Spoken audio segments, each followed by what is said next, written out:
सातारा पुणे महामार्गावरील सारोळा उड्डाणपुलावर खासगी बसचा भीषण अपघात, चालक घटनास्थळावरून फरार।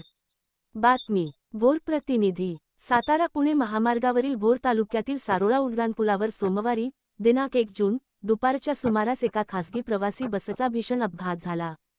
अपघातानंतर परिसरात मोठी खळबळ उडाली असून सुदैवाने या दुर्घटनेत कोणतीही जीवितहानी झालेली नाही।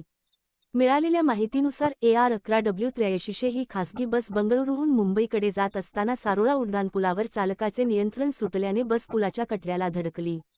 धडकेमुळे बसचे मोठे नुकसान झाले असून प्रवाशांमध्ये भीतीचे वातावरण निर्माण झाले। अपघातानंतर चालकाने बस घटनास्थळीच सोडून पलायन केल्याची माहिती समोर आली आहे। त्यामुळे प्रवासी आणि नागरिकांमध्ये संताप व्यक्त करण्यात येत आहे। अपघाताची माहिती मिळताच पोलीस व आपत्कालीन यंत्रणा घटनास्थळी दाखल झाल्या।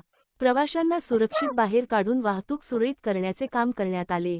या घटनेचा अधिक तपास संबंधित पोलीस यंत्रणांकडून सुरू असून फरार चालकाचा शोध घेण्यात येत आहे। आपण पाहतात क्रांती सूर्य न्यूज सातारा। आमच्या चॅनलला लाईक आणि सबस्क्राइब करा।